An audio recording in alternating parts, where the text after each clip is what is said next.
Hi everyone, I'm Ellen Kodadek, Executive and Artistic Director of Flushing Town Hall, and clearly I'm not in our gorgeous theater. Due to statewide health and safety regulations, Flushing Town Hall has been dark since the pandemic began in March, and we miss you, and I miss you. I miss talking with you before our global mashups, and hearing the sounds of the musicians float down to my office as they warm up on stage.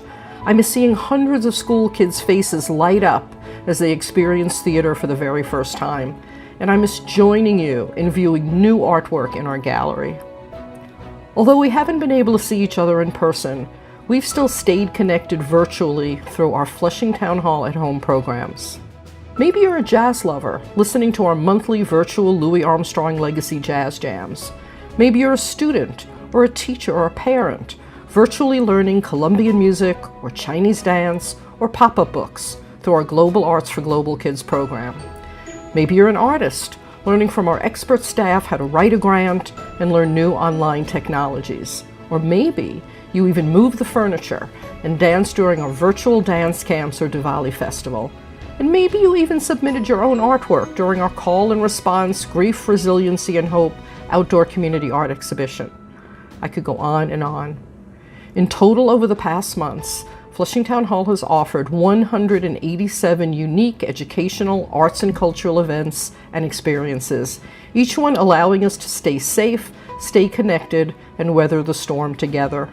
We've continued our work because we believe that the arts are essential in processing trauma, restoring joy, and building resiliency. We believe that by exploring arts and culture, we can interpret the human condition, make sense of a chaotic world, and be our authentic selves.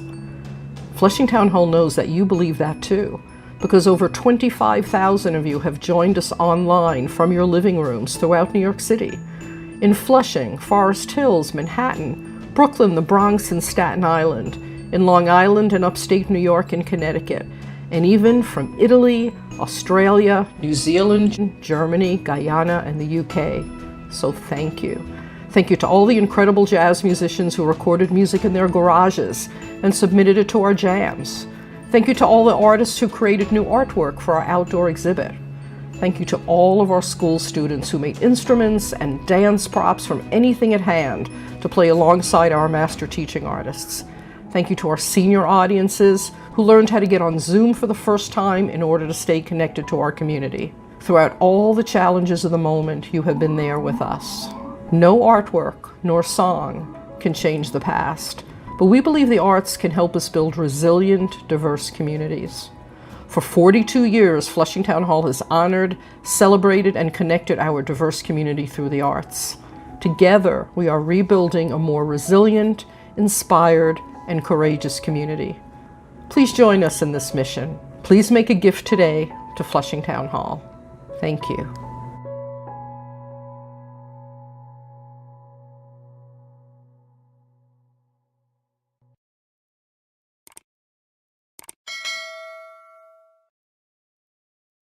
Hi, my name is Mark Wade, and I'm the music director of New Music Horizons.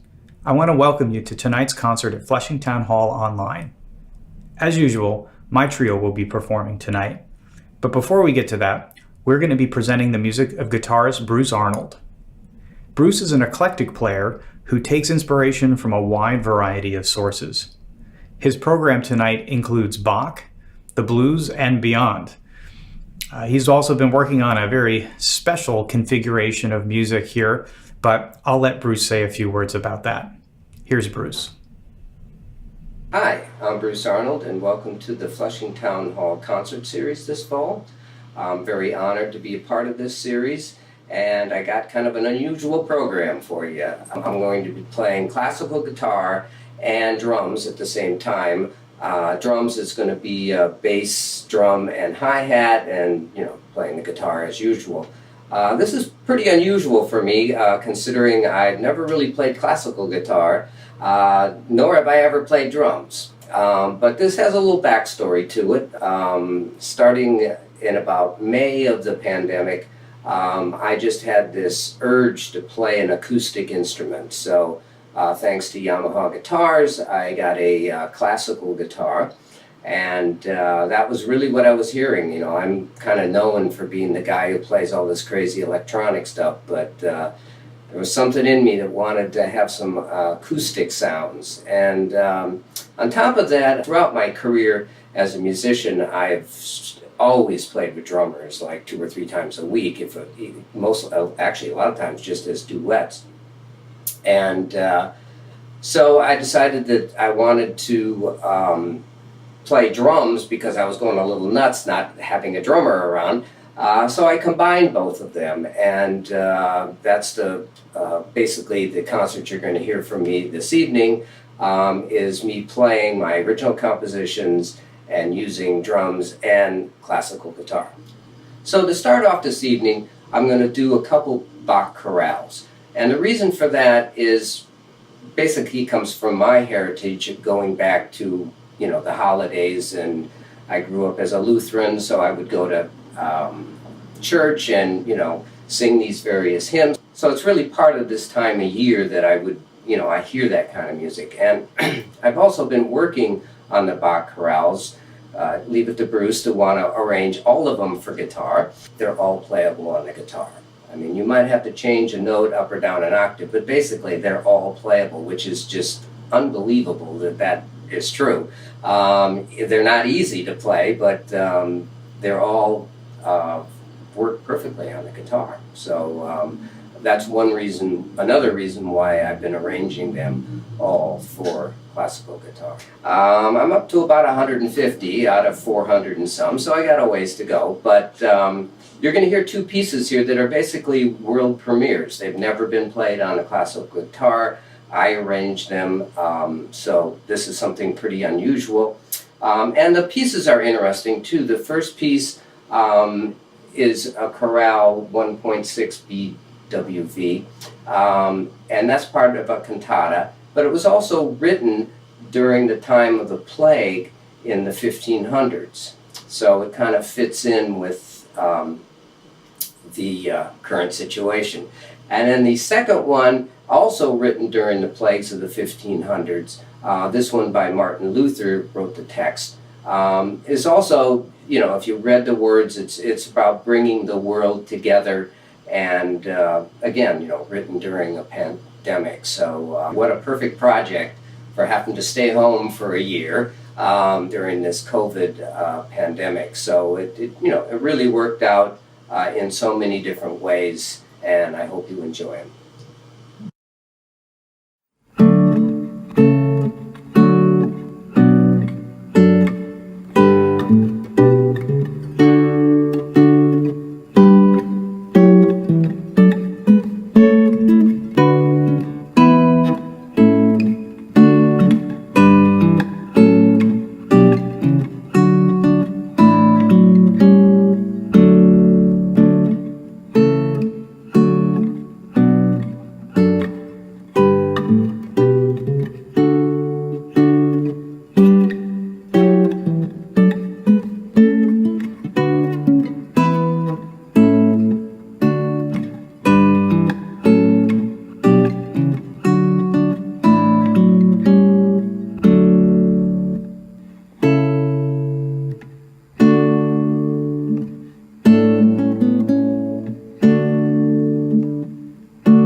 first piece we're going to start off with is a blues. It's the newest composition I've written, and it's so new it doesn't even have a name yet. It's going to start off with just me improvising, and then, you know, after a minute or two I'll play the head, and then the head will come back at the end. For those of you that are into composition, this is basically, I'm using a blues scale, but I'm dividing it up into 2 units. It would be like the 1 sharp 4 and 5, and the flat 3, 4, and flat 7, and the chords derived from that. And you know, I won't get too much into it, but anyway, it's kind of a different way of looking at a blues. And let's get started. I hope you enjoy it.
The next piece is a set of 4 compositions that go together, and I call them the variations. These were written quite a while ago in the 90s, and were some of the first pieces that I actually wrote for a solo guitar, though on my first CD, Blue 11, I also played them with a trio. But now you're going to hear me playing them with drums and classical guitar. This first one is kind of a stark piece. So this is Variation 1, and I hope you enjoy it.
The next piece I'm going to be doing is Variation 2 from this suite of 4 variations.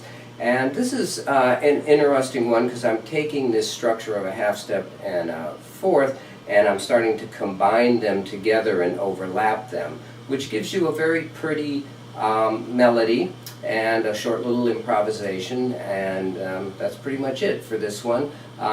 This is one of my favorite pieces of the 4 variations and also one of the hardest ones to play.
The next piece is Variation 3, and this is by far my favorite piece, a very lyrical, beautiful piece. And what I'm doing is basically using a drone of the root and the fifth to go back and forth between these different half steps and fourth intervals. Just a very lyrical, beautiful piece, so I hope you enjoy it.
Okay, the last piece we're going to do of the variations is variation number 4. And this is really, I would say, sounds more like a real classical piece. I'm not going to be improvising on it. It's just kind of a through composed piece, and I actually did a orchestra arrangement of this piece too many years ago. So you'll hear that it has a lot more of a classical flavor to it.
Okay, the last piece that I'm going to do for you this evening is called Hoboken, and it's actually the first piece I ever wrote for solo guitar, and I actually wrote it after I got my first acoustic guitar, which is a steel string, but this time I'm going to be doing it on a nylon string. Very involved piece, very long, so it'd be about 6 minutes long, but and a very hard piece to play. I've been practicing it for quite some time. Has some improvisation in the middle, and it's kind of a combination of all the techniques I had learned up until 1990 as I kind of all meshed together into this tune. So I want to thank you all for sticking around for my concert, and you should stick around longer because Mark Wade will be coming on with his wonderful band. And yeah, so let's get started with Hoboken.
Thank you, Bruce, for that set of music. Really great stuff. If you're interested in learning more about the music of Bruce Arnold, just go...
thank you for being part of this concert series and for your support of the Flushing Town Hall, which is such a great thing to have here in Flushing. They have all kinds of art shows and music and just cultural events. It's really a wonderful building. Once COVID's over, you should go visit. It's just a wonderful place. So thank you to all the people there, and thank you for your support. Thank you, Bruce, for that set of music. Really great stuff. If you're interested in learning more about the music of Bruce Arnold, just go to his artist page at our website, newmusichorizons.org. And now for the next part of the concert, we'll be moving on with my group, the Mark Wade Trio. I'll be joined by my usual bandmates, Tim Harrison on piano and Scott Newman on drums. One of the first jazz records that I ever got was from the supergroup Weather Report and their album Black Market. I've always been a big fan of the music on this record, and I thought it would be fun to try to adapt some of it and bring it to the trio. What I've done here is, instead of just picking one tune, I've actually taken the theme from 4 different songs and put it together to create something a little different. I call this In the Market.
This next tune is another collection of a few different themes that I've put together to make something new. One is called Fall and the other Dolores. Both tunes were made famous by another jazz supergroup, the Miles Davis Quintet.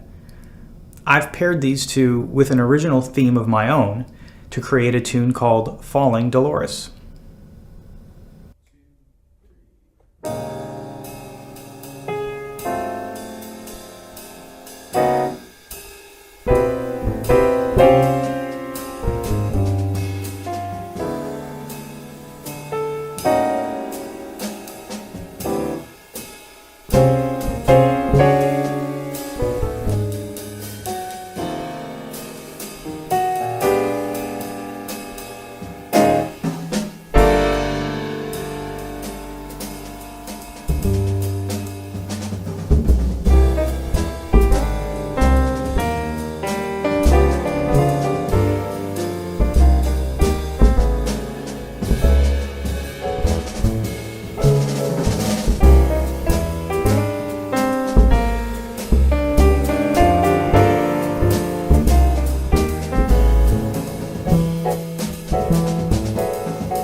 When I was a student at NYU, I had the good fortune to study with a piano player by the name of Frank Kimbrough.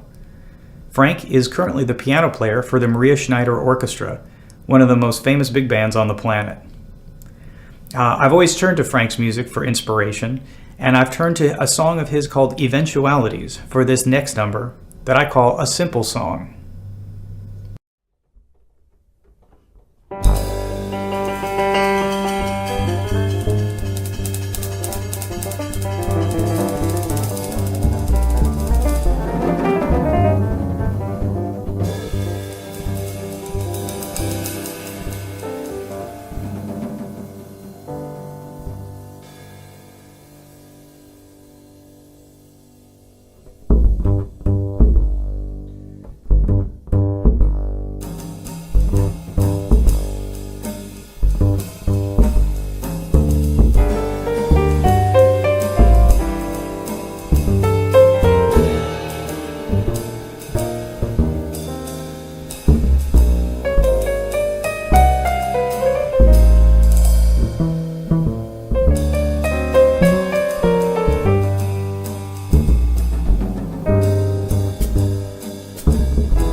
Another piano player who's been a big influence on me is the great Fred Hirsch.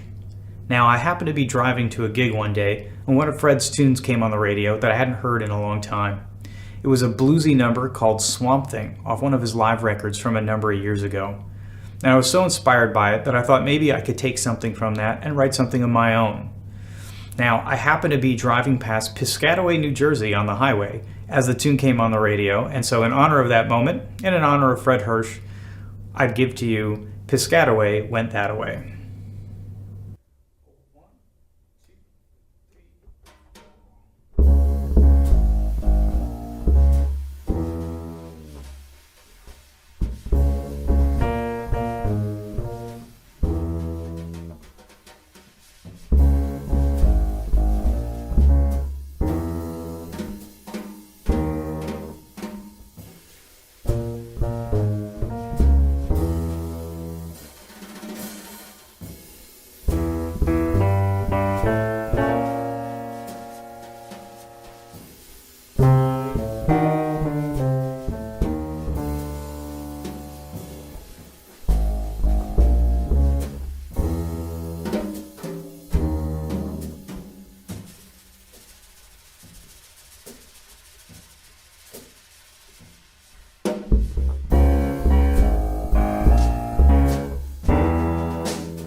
Before we go tonight, I just wanted to say a couple of quick thank yous.